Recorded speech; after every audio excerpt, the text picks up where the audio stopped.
All right, thank you. All right, now let's begin our contest. Our first speaker, Julius Adewunmi. The Turning Point.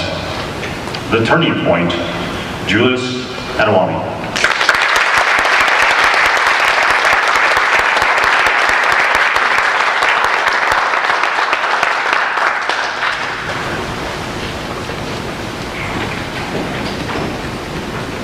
It was the summer of 1979 in Lagos, Nigeria. The birds were chirping, the palm trees were swinging amidst the cool Atlantic Ocean breeze. It was that time of the year when all little boys and girls were awaiting a little piece of mail. A piece of mail that I later learned would lead to the turning point in my life. Now, what is this piece of mail, you ask? The annual report card. Mr. Contest Chair and friends, see, the annual report card in Lagos, Nigeria is emotionally like a yearly ACT. There's one difference. You're graded and positioned according to your performance in the classroom. So in a grade of 150 kids, if you were in position number 1, you'd be the smartest kid in the classroom. And if you were in position number 150, you'd be the kid with the biggest room for improvement. My sweet spot was between 50 and 75. Don't call me ambitious.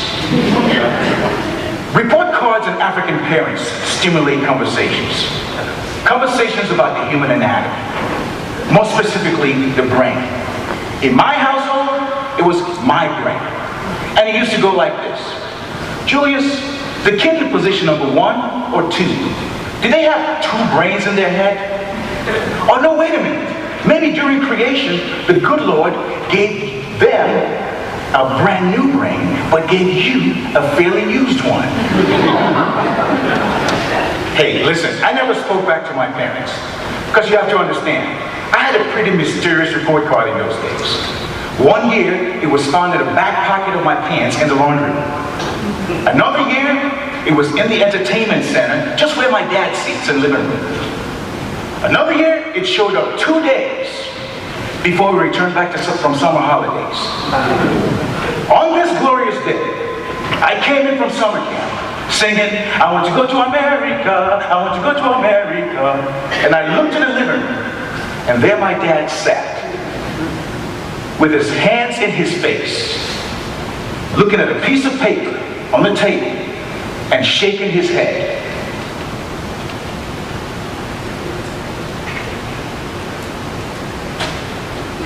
Yes, you're right. It was my report card. I was out of my sweet spot. I was out of my comfort zone. And the recommendation by the school board was I was to be held back. This was embarrassing. As I watched my father from afar, fear ran through my heart. This wasn't the acronym false expectation of hearing reading. This was real fear. This was forget everything and run. I avoided my father all summer long.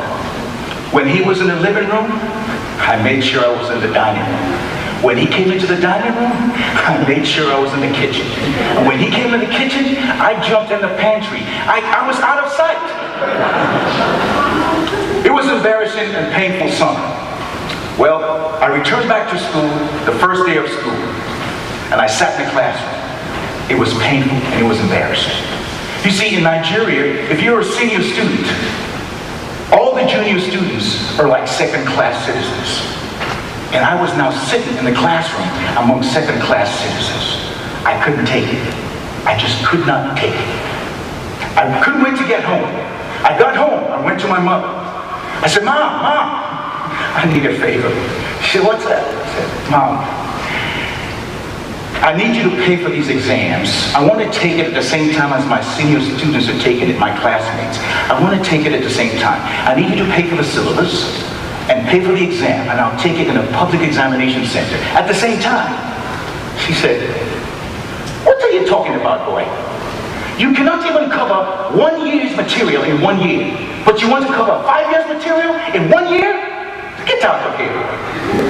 I said, Mom, please, I beg of you, please, Mom. I'll study, I'll do whatever, I'll study. Just do it, Mom, please. She looked at me with those beautiful motherly eyes and she said, "Okay, Julius, okay, I'll pay for it. But don't tell your father."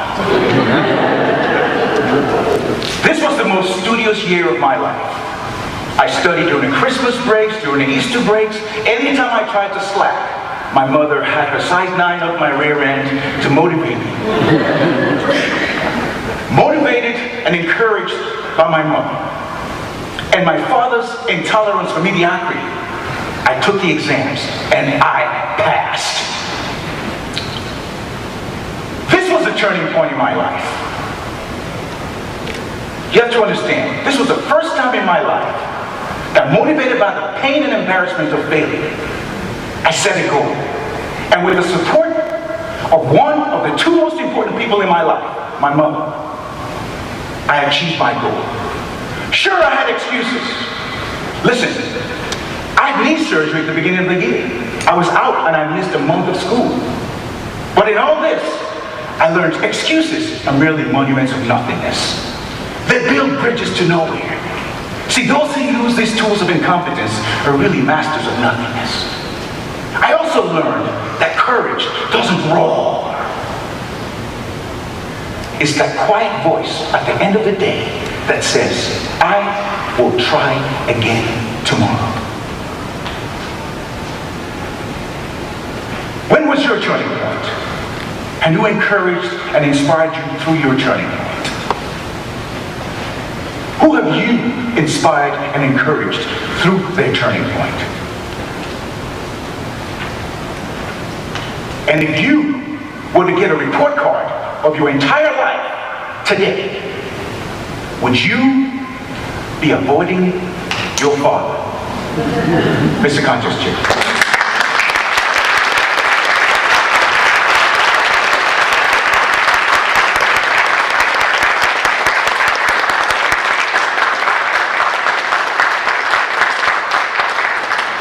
Timers, 1 minute silence, please. Everybody else, please quiet for our judges to tally their votes.